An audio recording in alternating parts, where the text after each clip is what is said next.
मित्रों नमस्कार। आप सभी का स्वागत है हमारे चैनल योग और अध्यात्म पर।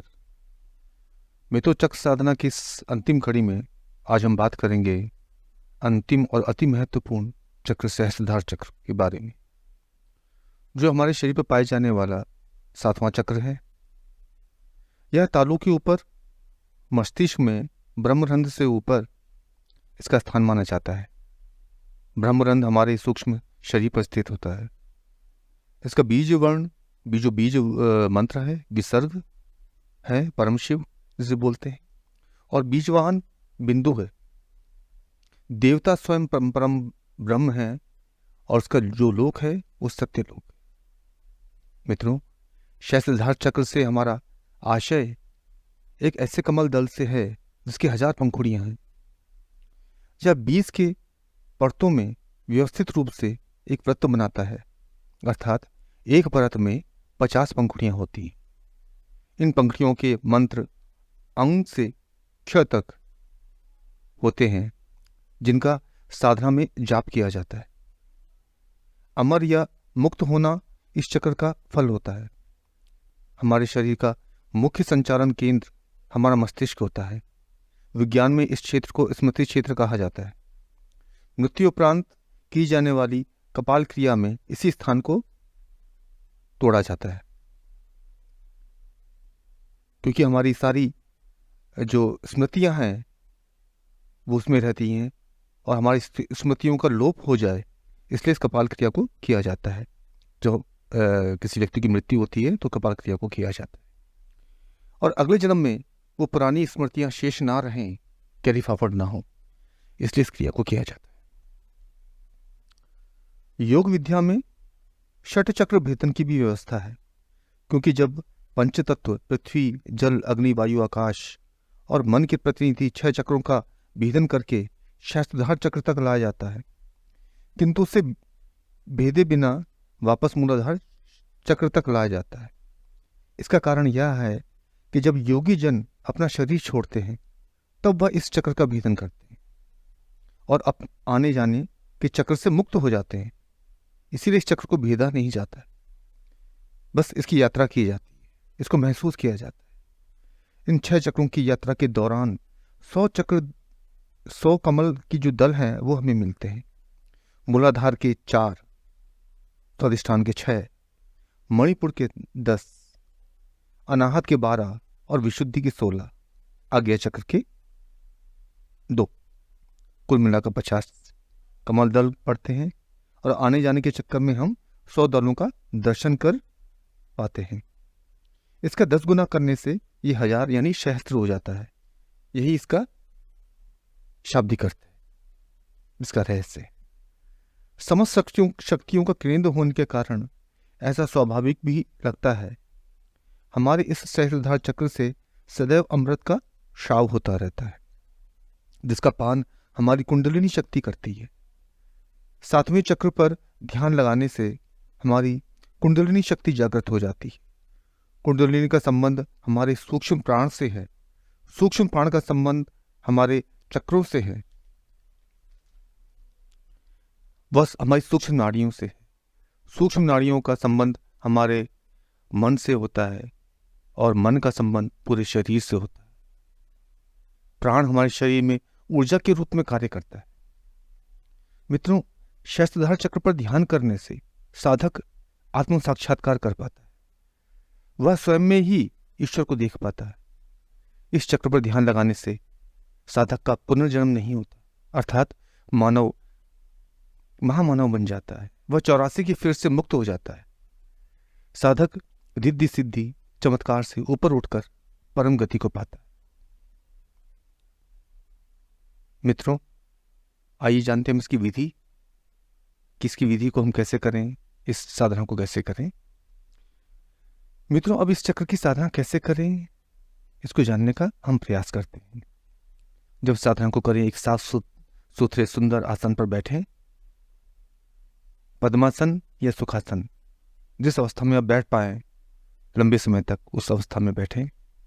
अब अपनी सांसों को देखना आरंभ करें। कुछ समय पश्चात अपने पैर के अंगूठे से चोटी पर्यंत तक मानसिक अवलोकन करें। हमारी रीढ़ कमर गर्दन बिल्कुल सीधी रहे। अब अपने ध्यान को मूलाधार चक्र पर ले जाएं। मूलाधार से बहुत धीमे धीमे सहस्त्रधार चक्र की यात्रा करनी है। सुषुम्ना मार्ग से इस चक्र की यात्रा करनी है। एक एक चक्र को देखते जाएं, उसका रंग, उसकी पंखुड़ियां, उसके कलर को देखें, जाप करते जाएं। प्रत्येक चक्र का अपना मंत्र है, उसका जाप करते जाएं। एक निश्चित समय तक इसका अवलोकन करना है। मूलाधार से सहस्त्रधार चक्र तक और सहस्त्रधार चक्र से मूलाधार चक्र तक इस साधना को करते जाए। एक निश्चित समय लें। अब ब्रह्मरंध्र पर सहस्त्रधार चक्र, जो कमल के फूल को देखें, जिसकी 1000 पंखुड़ियां से विभिन्न रंग का प्रकाश फैल रहा है। जब आप ऊपर सहस्त्रधार चक्र पर पहुंचे तो उसके दर्शन जब करेंगे तो आपको महसूस करना है कि सहस्त्रधल जो कमल है वो खिला हुआ है, जिसकी पंखुड़ियों से विभिन्न रंग का प्रकाश फैल रहा है। 50-50 दलों के 20 रत्नों का यह सुनहरे रंग का प्रकाश कमल परम आनंद को देने वाला है। साधक पहले बाहरी वृत्त के 50 दल अक्षरों का जाप करे और इसके बाद जो 20 बार उसको दोहराए, फिर इसका मानसिक जाप करे। धीरे धीरे साधक ध्यान की प्रगाढ़ अवस्था में चला जाता है। इस चक्र में ध्यान लगाते समय साधक सहस्त्रधार चक्र पर पाए जाने वाले इस कमल दल की पंखुड़ियों को देखते जाएं और जाप करते जाएं। महसूस करते जाएं कि कमल दल की पंखुड़ियों से स्वर्णिम किरणें निकल रही हैं, जो मेरे शरीर व मन को शून्य करती जा रही। खुद को शून्य करना है, खुद को मिलाना है उस परम शिव में, उस परम पिता परमेश्वर में। खुद का अस्तित्व परम ब्रह्म में लीन होने लगता है। हमें ऐसा अनुभव होने लगता है। जब आप शरीर ना रहकर, मन ना रहकर, आप एक आत्मा के तौर पे अपने अस्तित्व को देखें। धीरे धीरे आप महसूस करेंगे कि आप बस एक शुद्ध चेतना मात्र है, जो एक ईश्वरी चेतना का ही हिस्सा है। सिद्ध पुरुषों का कहना है कि इस चक्र पर अभ्यास करके 84 की फेर से मुक्त हो सकते हैं, अर्थात वह परम शिव में विलीन होने की बात करते हैं। यह स्थिति ऐसे है जैसे पानी की एक बूंद समुद्र में विलीन हो जाती है। बूंद का समुद्र में मिलने के बाद यह बताना मुश्किल होता है कि बूंद समुद्र में मिली या समुद्र बूंद में। ऐसी स्थिति कुछ साधक की होती है। साधक का विलय भी उस परम ज्योति में हो जाता है जो सर्वत्र विराजमान है। यही परम आनंद की स्थिति है। यह आनंद सब आनंद से परे है। इस प्रकार इस चक्र की साधना करने से आने जाने मृत्यु जन्म के चक्र से मुक्ति पाई जा सकती है।